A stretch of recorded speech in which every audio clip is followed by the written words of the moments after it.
Salut à tous et bienvenue sur la chaîne. Aujourd'hui, on va parler d'un scandale qui secoue littéralement le football africain depuis une semaine maintenant.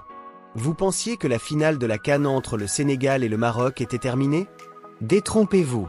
Le match continue, mais cette fois-ci dans les bureaux de la CAF, et croyez-moi, ça promet d'être explosif. Imaginez, vous venez de remporter la Coupe d'Afrique des Nations dans des conditions rocambolesques, vos supporters sont en liesse, tout le pays célèbre ce sacre historique, et puis bam. Une semaine plus tard, on vous annonce que vous pourriez non seulement perdre votre titre, mais aussi être suspendu pour les 2 prochaines éditions de la compétition. Ça semble irréel, n'est-ce pas? Et pourtant, c'est exactement ce qui se passe en ce moment même. Le Maroc n'a toujours pas digéré sa défaite. La fédération marocaine a porté plainte auprès de la CAF, et un avocat marocain vient de sortir l'artillerie lourde en citant des articles de règlement qui, si appliqués à la lettre, pourraient complètement changer la donne. On parle de défaite par forfait, de 20 000 $ d'amende, et même de suspension. Alors, bluff juridique ou véritable menace?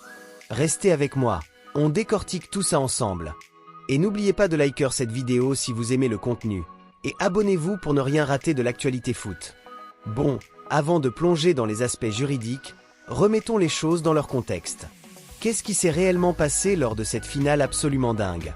On est dans les dernières minutes du temps réglementaire. Le score est de 0-0, la tension est à son comble. Et là, coup de théâtre, l'arbitre est appelé par la VAR pour visionner une action dans la surface sénégalaise. Après avoir regardé les images, il siffle pénalty en faveur du Maroc pour une faute sur Brahim Diaz. Et c'est là que tout dérape complètement. Les joueurs sénégalais sont ulcérés. Ils estiment que la faute est inexistante, que c'est une décision scandaleuse. Leur frustration est telle que plusieurs joueurs quittent carrément le terrain. Oui, vous avez bien entendu, ils sortent de la pelouse en plein match. Et le plus fou dans tout ça, c'est que leur sélectionneur les encourage à le faire.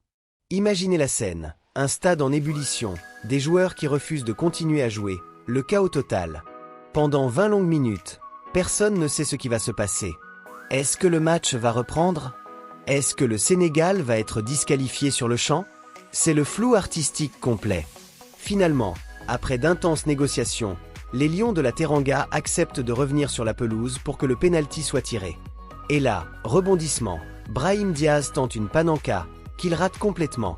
Le gardien sénégalais capte le ballon sans difficulté. Le Maroc, pays hôte, vient de gâcher une occasion en or de prendre l'avantage. Le match file en prolongation, et c'est finalement Pape Gueye qui devient le héros national en inscrivant un but magnifique en pleine lucarne. Le Sénégal est sacré champion d'Afrique. Mais dans quelles conditions? Personne n'aurait pu imaginer un tel scénario. Mais voilà, une semaine plus tard, cette victoire célébrée pourrait bien se transformer en cauchemar juridique. Passons maintenant au cœur du sujet, l'offensive juridique lancée par le Maroc. Et croyez-moi, elle est massive. La Fédération royale marocaine de football n'a pas perdu de temps. Dès le lendemain de la finale, elle a officiellement déposé une plainte auprès de la Confédération africaine de football. Le message est clair. Ce qui s'est passé est inacceptable et doit être sanctionné.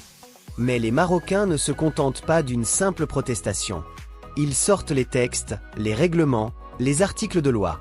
Et c'est là qu'intervient Mourad El Ajouti, avocat et président du club des avocats au Maroc. Ce monsieur n'y va pas avec le dos de la cuillère, et ses arguments sont plutôt costauds. Selon lui, le règlement est d'une clarté absolue. L'article 148.1 du code disciplinaire de la CAF qualifie tout retrait volontaire du terrain comme un abandon de match. Et devinez quoi? C'est strictement interdit par l'article 82 et suivant des règlements de la CAN. En gros, si une équipe quitte le terrain avant la fin réglementaire sans l'ordre de l'arbitre, elle doit être déclarée perdante. Point final. Mais ça ne s'arrête pas là. El Ajouti enfonce le clou en citant l'article 6 du code disciplinaire. Cet article stipule que l'arbitre est le seul juge de la sécurité et du déroulement de la partie. Traduction.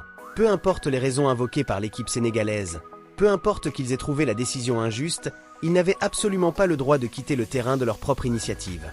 C'est ce qu'on appelle un retrait unilatéral illicite. Et attention, accrochez-vous pour les sanctions potentielles, parce que c'est du lourd. On parle d'abord d'une défaite par forfait sur le score de 3-0. Ensuite, il y a l'élimination pure et simple de la compétition. À ça s'ajoute une amende d'au minimum 20 000 $. Mais le plus dingue, C'est l'article 80 des règlements de la CAN qui autorise carrément la suspension de l'association nationale pour les 2 éditions suivantes de la Coupe d'Afrique des Nations. Vous imaginez? Le Sénégal, champion en titre, qui serait interdit de participer aux CAN 2027 et 2029. Ce serait un séisme absolu dans le football africain. Les Lions de la Teranga qui ne pourraient pas défendre leur titre? C'est presque impensable, et pourtant, juridiquement, c'est apparemment possible. Maintenant, vous vous demandez sûrement, est-ce que tout ça, c'est du vent ou il y a vraiment des chances que ça arrive? Eh bien, regardons les précédents. Mourad El Ajouti le mentionne lui-même. La CAF a déjà sanctionné des situations similaires dans le passé. Des équipes qui ont montré de l'indiscipline ou qui ont abandonné un match ont effectivement été éliminées de la compétition. Le principe est clair, on ne rigole pas avec les règles, et l'abandon de match est considéré comme l'une des fautes les plus graves qu'une équipe puisse commettre. L'avocat marocain insiste aussi sur un point crucial. La CAF ne peut ordonner de rejouer un match que dans 2 cas très précis. Premièrement, en cas de force majeure avérée. Deuxièmement, en cas de faute technique majeure de l'arbitre. Selon lui, aucun de ces 2 cas ne s'applique ici. Ce qui s'est passé, c'est uniquement la responsabilité des joueurs et du staff sénégalais qui ont quitté le terrain. Point barre. Du côté de la CAF, une enquête a effectivement été ouverte. C'est officiel, confirmé. Mais pour l'instant, pas de décision, pas de communication officielle sur ce qui va être fait. Le suspense est total. Est-ce que la CAF va appliquer le règlement à la lettre comme le réclame le Maroc? Ou est-ce qu'elle va considérer que, puisque le match a finalement repris et s'est terminé normalement, il n'y a pas lieu de sanctionner aussi lourdement? Ce silence de la CAF est assourdissant. Chaque jour qui passe augmente la tension. Les supporters sénégalais sont dans l'angoisse, les Marocains espèrent justice, et tout le continent africain retient son souffle. Il faut aussi se poser la question, est-ce que la CAF a vraiment envie de créer un tel précédent? Retirer un titre de champion d'Afrique après coup, ça ne s'est jamais vu, ou presque. Les conséquences seraient énormes, pas seulement pour le Sénégal, mais pour toute la crédibilité de la compétition. Alors, qu'est-ce qu'on peut vraiment penser de tout ça? Essayons d'analyser la situation de manière objective. D'un côté, on ne peut pas nier que les joueurs sénégalais ont effectivement quitté le terrain. C'est un fait. Les images sont là, tout le monde les a vues. Et d'un point de vue strictement réglementaire, les arguments marocains tiennent la route. Les articles cités existent bel et bien, ils ne sont pas inventés. Mais de l'autre côté, il faut aussi considérer le contexte. Les joueurs sont revenus sur le terrain après 20 minutes. Le match a repris, s'est terminé normalement, et le Sénégal a gagné sur le terrain, sportivement, en prolongation. Est-ce qu'on peut vraiment effacer tout ça d'un trait de plume juridique? Il y a aussi la question de la décision arbitrale qui a déclenché tout ça. Beaucoup d'observateurs neutres ont trouvé le pénalty sifflé en faveur du Maroc très généreux, voire inexistant. Les Sénégalais ont peut-être réagi de manière excessive, certes, mais leur frustration était-elle complètement injustifiée? Pas sûr. Et puis, soyons honnêtes, il y a aussi une dimension politique dans cette affaire. Le Maroc était le pays hôte. Perdre chez soi, dans ces conditions, c'est dur à avaler. La pression pour obtenir une sanction contre le Sénégal est énorme au Maroc, où certains estiment que leur équipe s'est fait voler la victoire. Les enjeux dépassent largement le simple cadre sportif.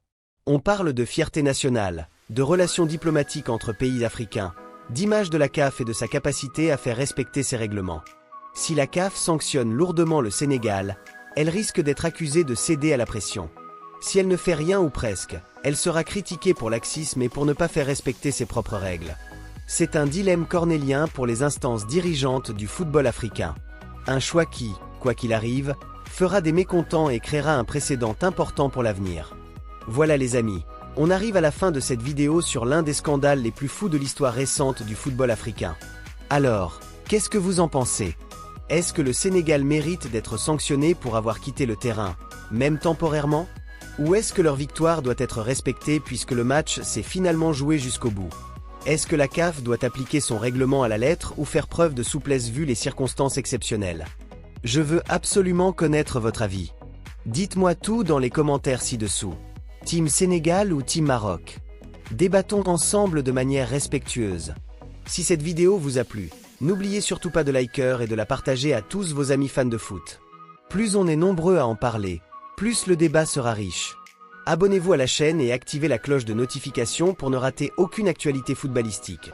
Surtout sur ce dossier qu'on va suivre de très près dans les prochains jours. Rendez-vous très bientôt pour la suite de cette affaire qui promet encore de nous réserver des surprises. D'ici là, prenez soin de vous, et que le meilleur gagne, sur le terrain ET devant les instances. Ciao!